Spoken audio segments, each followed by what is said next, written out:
A lot of people say, you shouldn't work with family, but when you have, a family like mine, people that are ready to work and willing to do stuff for each other, then I think it's easy, and when you have family and they're lazy and don't want to do stuff, then I think that's when a problem can arise.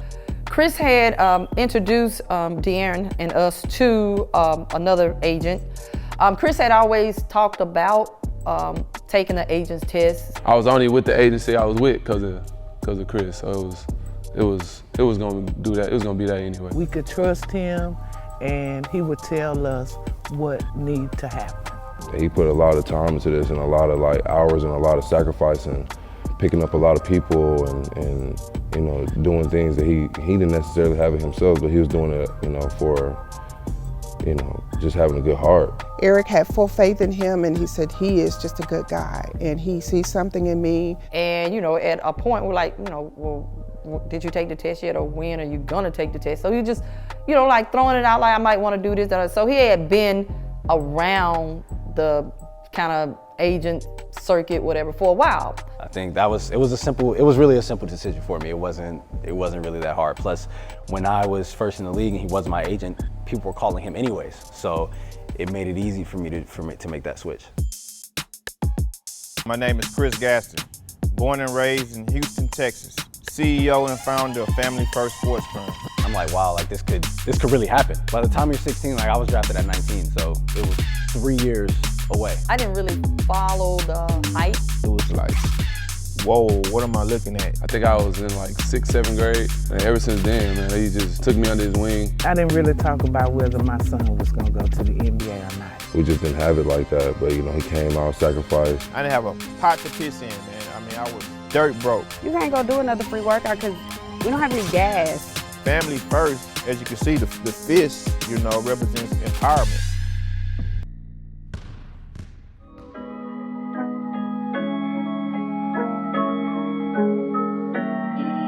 All of the L's I took or lessons I learned. Success, it gotta be earned.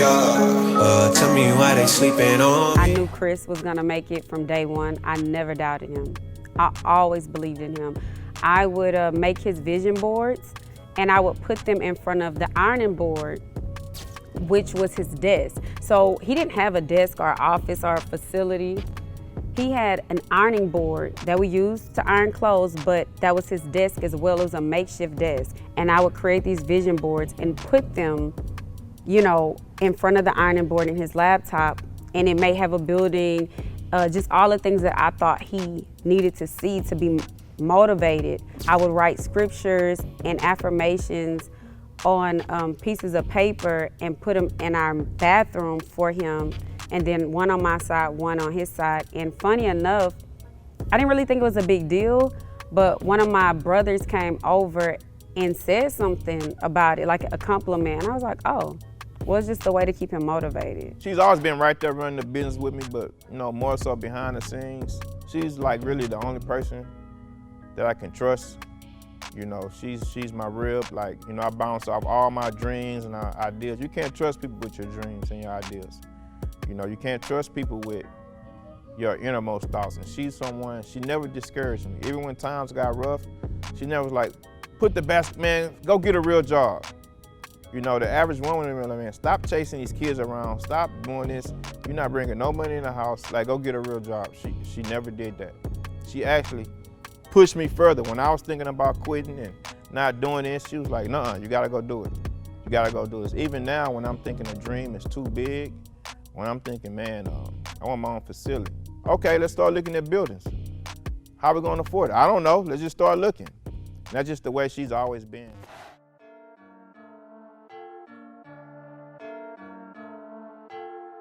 After De'Aaron got drafted, he's in his rookie year, things are going well. That off season, he got right back in the lab. He didn't play as well as he wanted to his rookie year. So we really got in the lab, and like I said, we went right back to the grind like it was 8th or 9th grade. Right back to the grind. I work out 5 times a week. We come in and we get a lot of work, get in a lot of reps, and I think that's what ultimately off season's for. I think the importance of off-season training is honestly just getting better at your craft. You can focus a lot more time on what you really need to work on. And he came back his sophomore year, runner-up for most improved player in the NBA. I don't drive the ball, now I never fumble. I'm the MVP, now I feel like Russell. During his second year, that's when we made the switch to start Family First, and he came on full time, signed with me, him and Damian. When I was starting the agency, I didn't want it to be Chris Gaston Sports or Worldwide Management or anything that was just kind of a fluff. And I wanted it to be impactful and meant something. And the reason I left from working with the big agencies was because they cut the families out, they cut the people that are important to the kids, like a Chris Gaston, out.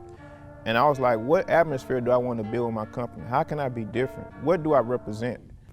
Why would I think Chris is a good guy to rep this guy? Why not? I represented my son, and I treated it like it was basketball, but you know, my priority was my son. Chris has the same values toward these kids like they're his own. And maybe because of his Houston, or maybe not. But he shows those kids a lot of love and a lot of respect, and he's gonna do what's best for them. At a point, you know, you get tired of, I'm building a relationship, and then I just hand the player over to somebody else, and I don't see that they are taking as good a care of the player as I would. And so he finally, you know, decided he's gonna take the agent's test, and he passed the agent's test, and then why not? Family First, as you can see, the fist, you know, represents empowerment. And that's what I wanted to do, empower. Not only empower the people, empower myself, first of all, and empower people that look like me. It was simple things like, can you please include us on the email? When you're doing the marketing presentations with Nike, we want to be included. And those are things that are simple acts. To me, it's not you know, we've been dealing with this kid since he was 13 years old. It's not like you discovered this player, found him, and you told us to go work with him. No, we've been working with him and brought him to this company. So it's like, we just weren't getting treated with respect, you know. People use the word trainer sometimes as a put down to put you in a box. That's why I always say player development, because we're developing the whole player. And it was just simple things like that we just wanted to be empowered. Like, we're more than just a trainer, you know, we work with a player on and off the court. We're talking about, you know, wanting to get his agency license, and I'm like, yo, do it. Like, you pass that test, I'm gonna hire you. It's as simple as that. And we did it. Like, obviously I think it's a big deal, but for me, I try not to make a big deal out of stuff. So obviously that was a big moment, you know, in my life, his family, all of our lives. But for me, I just try to think of everything as something that's little and small. As a superstar player in the NBA, his mom, you know, told me, you know, Gaston, if you want to go far in this business, you're gonna have to cut your hair. And I was like, what? Like, what does my hair, the way that my hair grows out my scalp, what does that have to do with my intellect, my network, and, you know, the way I think? But unfortunately, you know, people judge a book by its cover. And like I said, that was very important for me to start Family First, that we're not gonna try to fit a mold or be put in a box. We're gonna be us. Either you like it or you don't, but we're not gonna try to change. We're not gonna try to talk a certain way, dress a certain type of way. We're very professional. We're gonna get the job done, but we're gonna do it our own way. So the summer of 2018, Nike invited us to China. So we were on a trip to China. I think it was Jason Tatum, Markelle Fultz, Laurie Markkinen, and a few other players, you know, the young Nike players. Chris went to China with something with Nike and the NBA. It was a very cool trip. And the last day of our trip, my wife called me, and she was pregnant. She says, I think I might have peed on myself. I thought I peed on myself, so I called him. I'm like so embarrassed, like, man, now I'm peeing on myself. And he was like, oh, baby, it's okay, I'm on the way back. We'll be back home soon. We never been through, so I'm like, maybe you go get checked or something. I'm thinking, you know, once again, I'm never thinking the worst. When it came to Toby, when it came to my dad, I'm never thinking worst case scenario ever. So I'm like, oh, okay, well, I said I'll be home tomorrow.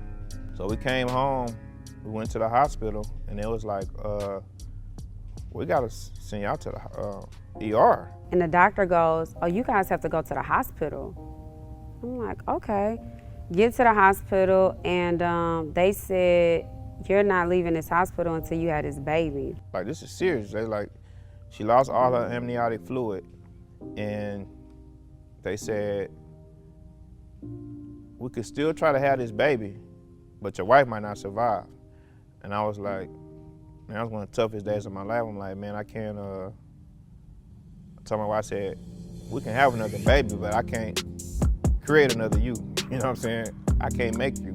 She told us that there was a chance that if we fought to keep the baby, that I would not make it. Or we could just go through the process, the baby won't make it, and you know, those were our options. And that was hard for me, so Chris made the decision. And the reason it was even harder was because Chris and my sister had just lost a friend giving birth. So we had just experienced someone dying from having a child. So that was one of the toughest decisions, but even then, I'm still thinking positive. They're like, you guys are gonna deliver this baby. So in my mind, I'm thinking, okay, we're gonna show these doctors wrong. This baby's gonna come out, he's gonna be crying, they're gonna spank him on his butt, and it's a miracle. But she delivered the baby, and he wasn't breathing. He was dead. It's the harshest way I could say he was dead, and I don't think it hit her because they handed me the baby and she just fell asleep. He died during the process, so he ended up being stillborn. He was alive, like right before the delivery. He died, he came out, and he was like really bruised up. That was really hard. They gave me my baby, I fell asleep. I didn't even know I fell asleep. My sister at the time was living in Houston. She flew up to LA to be with us, and I don't really take a lot of photos and videos, but I'm actually glad she was there because she does, and she got some pictures that now are very precious to me of Chris and I with our son, Hollywood. And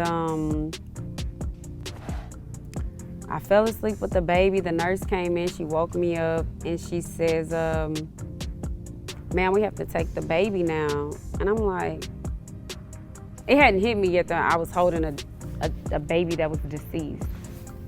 And I was like, where are you taking my son? You gotta understand, in my mind, he was already 40. We had already been grandparents. You know, you visualize your kid's whole life, graduating from college, all these things. So that was really painful. They took the baby and I lost it. I lost it. And so, you don't know pain or emotional distress till you literally holding your dead child. You know, that's something nobody should ever experience. But I don't think it really hit me either because I really was just holding because he was a baby. He was there and I'm just holding him. And then they told my wife, they woke my wife up. They was like, these are words you never want to hear. They said, okay, we got to take your baby to the morgue. And then she just lost it. Because I think both of us were like in a fantasy world, like, hey, we're gonna take this baby home. And she just lost it, man. That's something like you never want to experience. I think we're still dealing with it. I think that grief can be a process for some of us. I don't know if I ever truly really processed it. I dived right back into work. I went to Portland for a Nike event, then I held a tournament or a camp for elite players in Dallas. I guess that was my way of processing it, was just to bury my head in work. We was able to comfort each other just by being able to talk through it and express our feelings. I was able to write a letter to my son, my wife. Some days we're still processing it. Some days my wife still, it hurts. I think that there are days where it's just like, wow, I'm just grateful that I got to carry him and experience that. Then there are days where you're angry, or there are days where it's like he'll be turning 5 soon. He would have been getting ready to go to kindergarten. So, I mean, of course, that is.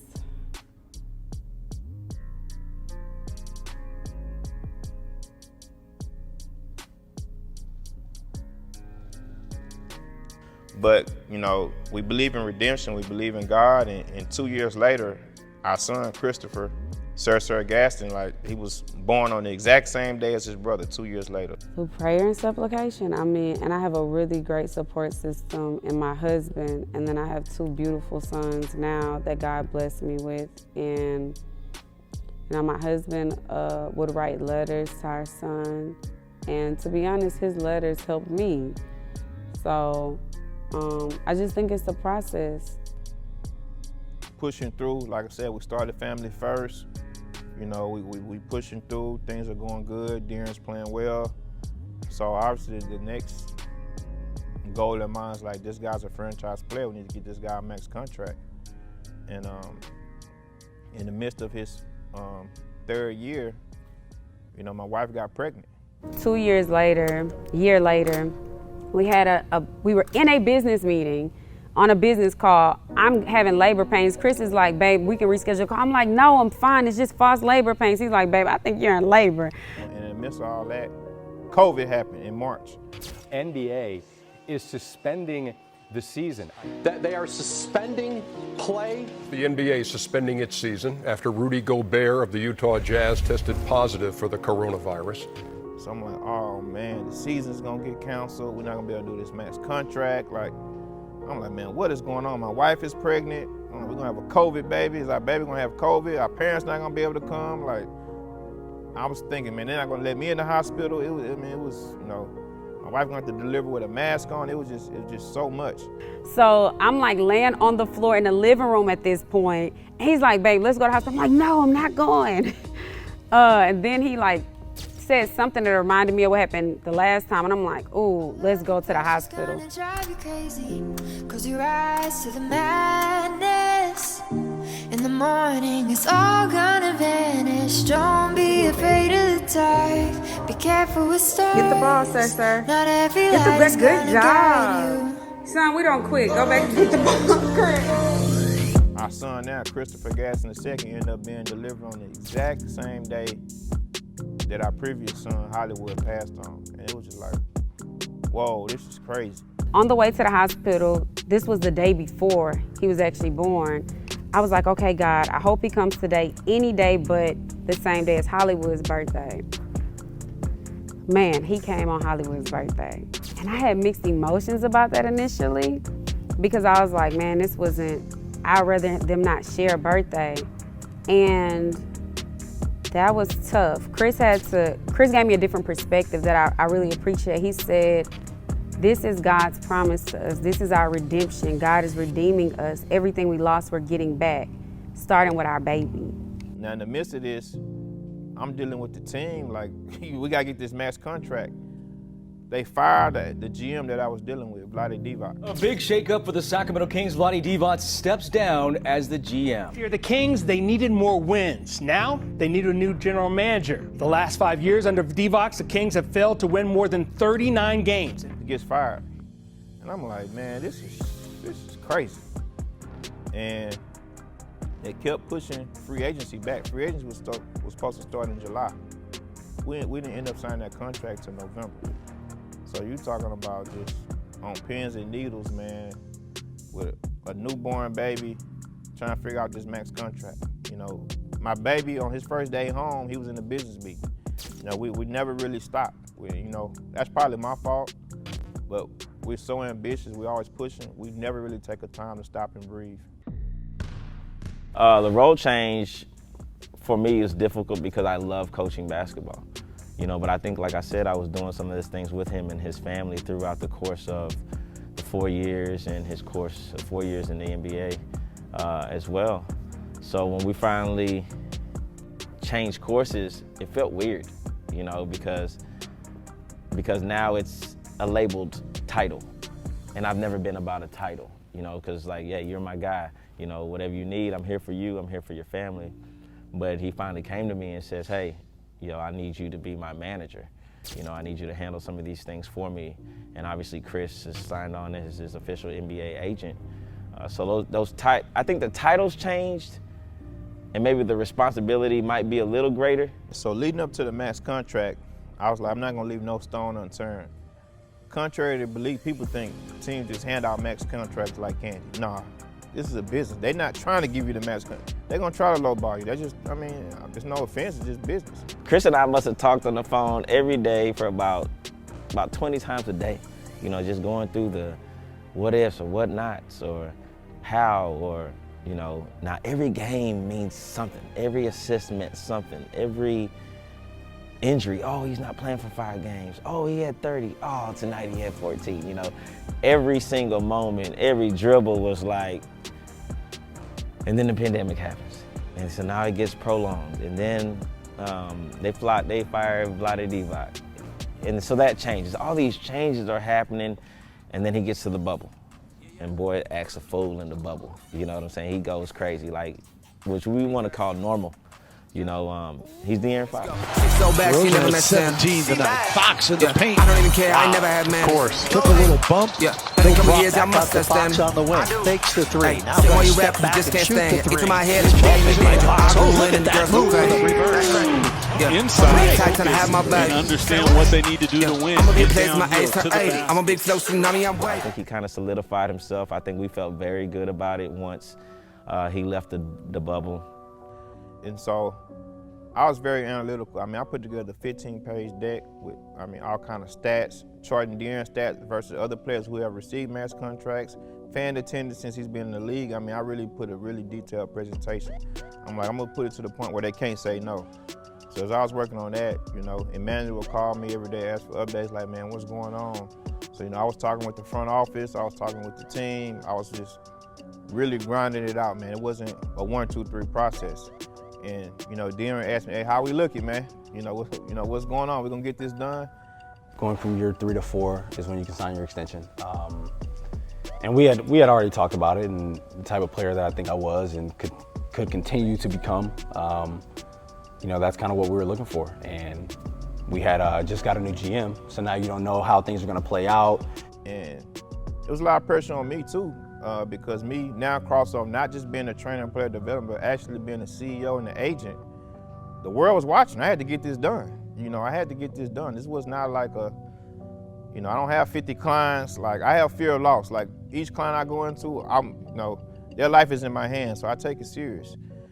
And, you know, we finally got the details ironed out, some of my new details. I worked it out with the GM, the new GM, Monty McNair, who came from the Houston Rockets. Free agency, I want to say, started at 6:30 p.m. Eastern. So when the clock struck 6:31, you know, we had the deal ironed out, we had the minute details, and it was official. So we were the first ones to sign a max contract this offseason. You know, it was a big deal. Kings guard De'Aaron Fox has agreed to a max extension worth at least $163 million over 5 years. His agent told Bobby Marks he was the number 5 overall pick out of Kentucky in 2017. You know, Bam Adebayo ended up signing 1 day later, so did Jason Tatum, and so did Donovan Mitchell. But like I said, we were the first. He gets the max, and it's just like surreal. You know, like you did it. You know, it's one thing to make it to the NBA, right, which is almost impossible. And then to be considered one of the elite players in the league, one of the high earners in the league, you know, for a city that you wanted to go to, and now you sit back and you're like, okay, well, I didn't just coach an NBA player, I'm coaching a potential Hall of Famer, all-star type kid, and he's like, sleeps on my couch when he comes to Houston sometimes. You know what I'm saying? So now it starts to feel different, you know, but he normalizes all this for everybody around him, you know, which I think is great. When they finally inked it, you know, it was like, great. This is like wonderful. Like you don't have to worry about, you know, money anymore. You know, just continue, and he actually elevated his game after that, where, you know, sometimes you get players that ink their second contract and then it's like, what happened? Like, why you not playing? Like, what happened? Because they're playing for that. But for him, once he got it done, get this done and over with, it's like a relief off my shoulder, and now I could just relax and go play and enjoy the game more. So. He earned it. He worked real hard for it. He worked real hard for it. I mean, he sweated, he grinded, and it came to him. It was agreed upon, you know, fairly quickly. So obviously very grateful for that, and, you know, being the highest paid player in Kings history. But at the end of the day, it's a lot more work to be done. You know, we haven't won anything. I haven't won anything since I've been in the league. So I'm being paid like that, and now you have to perform, you know, to what you're being paid for. So that's how I look at it. Like I said, I try to make things not seem as big as they are, even though I know it's a big deal. I know it's a huge deal, but I kind of try not to look at it like that. I think it could be overwhelming when you have a lot of big things coming at you. And you know, it was a big sigh of relief, but as an agent, I didn't have too much time to celebrate because Damian Dotson was an unrestricted free agent.